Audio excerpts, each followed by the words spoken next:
É, posso falar uma aqui? Já que Vai a lá, gente vai lá. está em tempos tão remotos aí, eu vou voltar aí uns 200 anos aí no tempo, vou falar de um compositor importante aí que tem como data de nascimento 3 de fevereiro de 1809.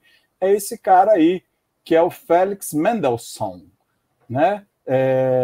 Ele foi um compositor, pianista, maestro alemão, né, do início do período romântico, né? O período romântico ele se deu ali do comecinho dos anos 1800 até 1880. Em algumas literaturas você vai encontrar o período romântico até 1910. Né? Porque também varia, porque você tem compositores que viveram mais tempo e que seguem a linha do romantismo. Né?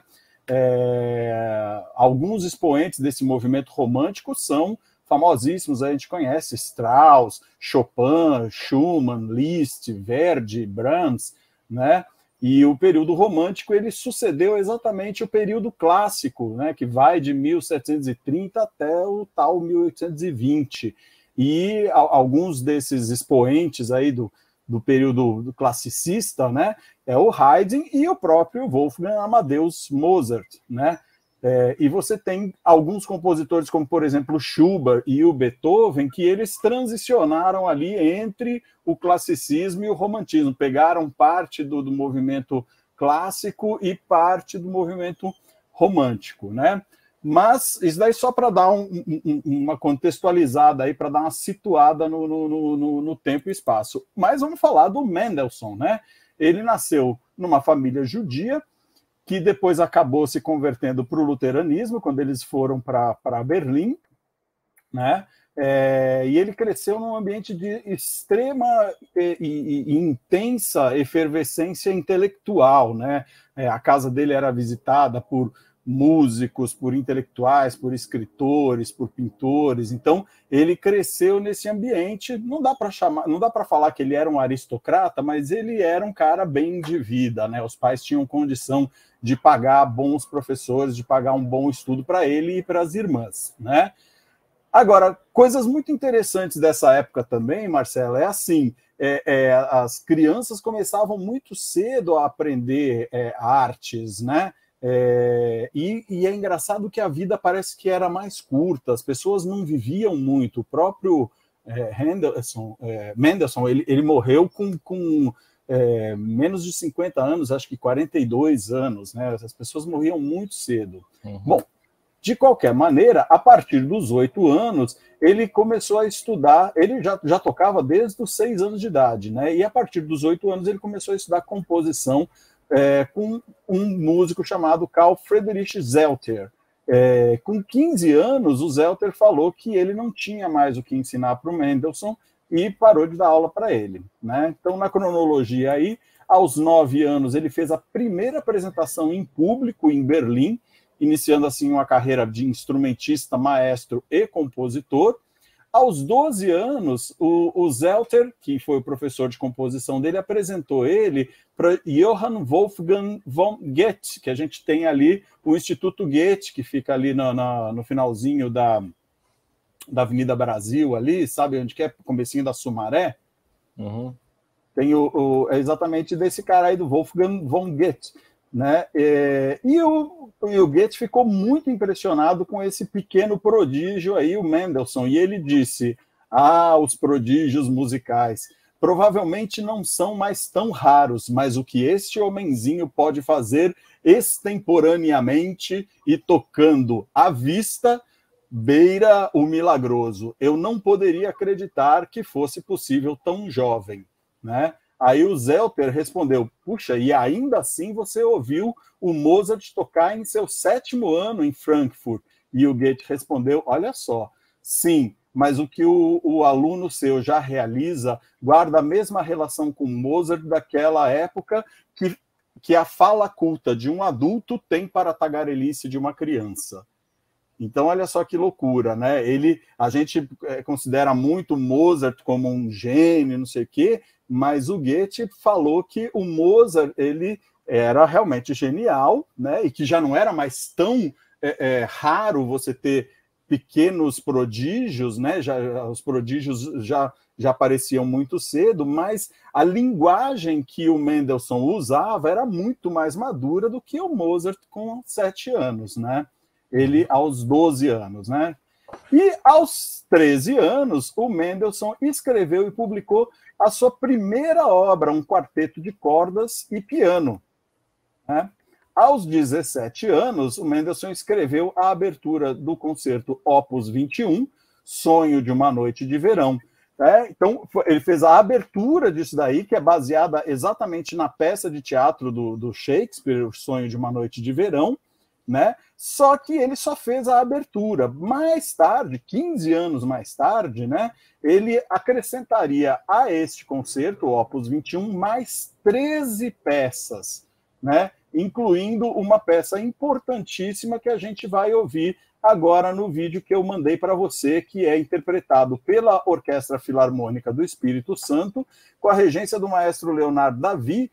E o Leonardo Davi, o áudio não está muito bom para ouvir a voz dele, mas ele cita exatamente o trecho da obra do Shakespeare que fala deste pedacinho. Cada uma das peças que são apresentadas, é claro, ela tem 1h40, ela tem 40 minutos toda essa peça. Então, eu peguei só o trechinho que é mais famoso para a gente ouvir, e o trecho que o maestro conta a história. Eu até pedi para fazer uma ediçãozinha aí, não sei se você viu, Marcelo. Eu coloquei as duas, eu juntei as duas, né? Era para juntar, né? Eu acho que dá para ter uma noção. Pode ser? É engraçado que você está falando da história de Mendelssohn aí, né? E muita gente deve falar, nossa, que música é essa, né? Que ele compôs, e todo mundo vai ver que todo mundo conhece aqui essa música, uma das músicas mais conhecidas do mundo aí. Do mundo. Tocadas o tempo todo, em uma certa ocasião, que vocês vão ver agora, né? Então vamos lá, Félix Mendelssohn, qual é o nome do Leonardo Davi? Eu pensei que você fosse falar Leonardo da Vinci aqui, quase que não, Leonardo Davi. O maestro Leonardo Davi e a Filarmônica do Espírito Santo. Vamos lá, então. O som das trompas de taça de Teseu desperta os dois casais.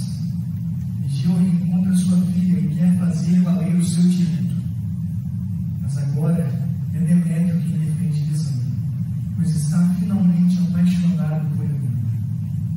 O duque decide que os dois casais se casarão na mesma cerimônia em que Hipólita há de se tornar sua esposa.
É isso.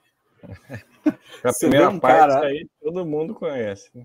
Todo mundo conhece. Não, a peça é lindíssima. Eu acabei ouvindo ela inteira até chegar nesse pedaço, né? Depois fiz a seleçãozinha de um pedaço e ouvi o resto, porque é sensacional a obra dele. É muito animada e ela é toda fragmentada mesmo. As 13 peças, cada uma tem 6, 7, 8 minutos, né? Mas é uma coisa engraçada, não sei se vocês viram no vídeo ali, um cara de terno que fica ali atrás, ele parece um segurança, né? Ele fica ali atrás parece que não está fazendo nada, e de repente no final ele pega os pratos e puxa. Aí eu lembrei de uma charge dos músicos, todos os músicos com aquelas partituras cheias de notinha, e a partitura desse cara, not yet, not yet, not yet, not yet, now.